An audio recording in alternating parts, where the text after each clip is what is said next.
Wayanad land സ്ലൈഡിന് national disaster status നൽകില്ല എന്ന് കേന്ദ്രം പ്രഖ്യാപിച്ചു കഴിഞ്ഞു. തൊട്ടു പിന്നാലെ UDFും LDFും വയനാട്ടിൽ ഹർത്താലും പ്രഖ്യാപിച്ചു.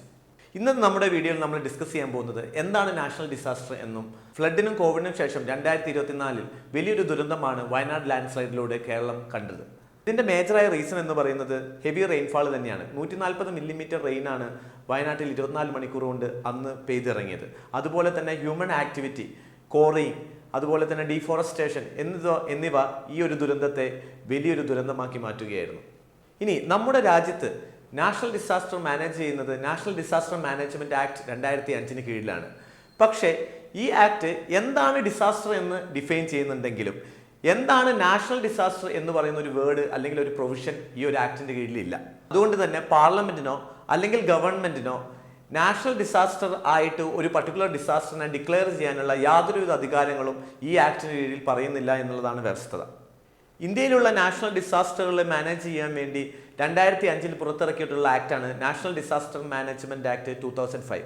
ഇതിന്റെ അടിയിൽ എന്താണ് ഡിസാസ്റ്റർ എന്ന് ഡിഫൈൻ ചെയ്യുന്നുണ്ടെങ്കിലും എന്താണ് നാഷണൽ ഡിസാസ്റ്റർ എന്നോ ആർക്ക് നാഷണൽ ഡിസാസ്റ്റർ ഡിക്ലെയർ ചെയ്യാം എന്നുള്ളതിനെ പറ്റി ഒന്നും തന്നെ പറയുന്നില്ല.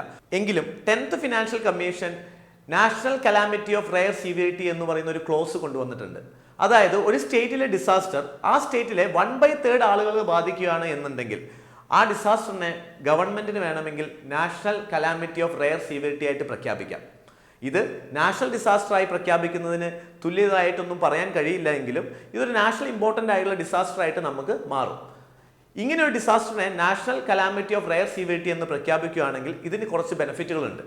ഇത്തരത്തിൽ ഒരു കലാമിറ്റിയെ national calamity of rare severity ആയിട്ട് പ്രഖ്യാപിച്ചു കഴിഞ്ഞാൽ സെൻട്രൽ ഗവൺമെന്റിന്റെ വക അഡീഷണൽ ഫണ്ട് സപ്പോർട്ട് സ്റ്റേറ്റിന് നൽകുന്നതായിരിക്കും. അത് മാത്രമല്ല നാഷണൽ ഡിസാസ്റ്റർ റിലീഫ് ഫണ്ടിൽ നിന്ന് സ്റ്റേറ്റ് ഗവൺമെന്റിന് ആ കലാമിറ്റി നേരിടാനുള്ള ഫണ്ട് നൽകുന്നതുമായിരിക്കും. ഇതിലൊക്കെ ഉപരി കലാമിറ്റി റിലീഫ് ഫണ്ട് എന്ന് പറയുന്ന ഒരു ഫണ്ട് രൂപീകരിക്കുകയും 3:1 അതായത് 4ൽ 3 ഭാഗം സെൻട്രലും 4ൽ 1 ഭാഗം സ്റ്റേറ്റും കോൺട്രിബ്യൂട്ട് ചെയ്യുന്ന രീതിയിൽ ഒരു ഫണ്ട് ഈ കലാമിറ്റിക്കായിട്ട് രൂപീകരിക്കപ്പെടും.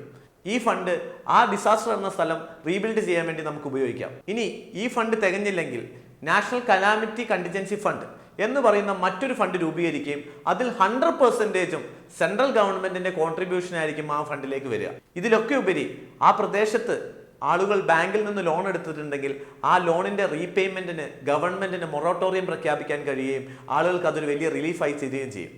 ഇതാണ് ഒരു ഡിസാസ്റ്ററിനെ national calamity of rare severity ആയിട്ട് പ്രഖ്യാപിച്ചാലുള്ള ഗുണം എന്ന് പറയുന്നത്. പക്ഷേ വളരെ റെയർ ആയിട്ടാണ് ഇത്തരത്തിലുള്ള ഡിസാസ്റ്ററിനെ നാഷണൽ ഡിസാസ്റ്ററുകളായിട്ട് പ്രഖ്യാപിക്കാറുള്ളത്. ഒരു ഉദാഹരണം പറയുകയാണെങ്കിൽ ഉത്തരാഖണ്ഡ് ഫ്ലാഷ് ഫ്ലഡ് 2013, സൈക്ലോൺ ഹുദ്, അതുപോലെ തന്നെ കേരള ഫ്ലഡ് 2018 ഇവയെല്ലാം national calamity of rare severity ആയിട്ട് പ്രഖ്യാപിച്ചിട്ടുള്ളതാണ്. ക്ലൈമറ്റ് ചേഞ്ചിന്റെ ഭാഗമായിട്ട് ഇന്ത്യയിൽ ഒട്ടാകെ പല രീതിയിലുള്ള പ്രകൃതി ദുരന്തങ്ങളാണ് കഴിഞ്ഞ വർഷങ്ങളായി റിപ്പോർട്ട് ചെയ്തിരിക്കുന്നത്.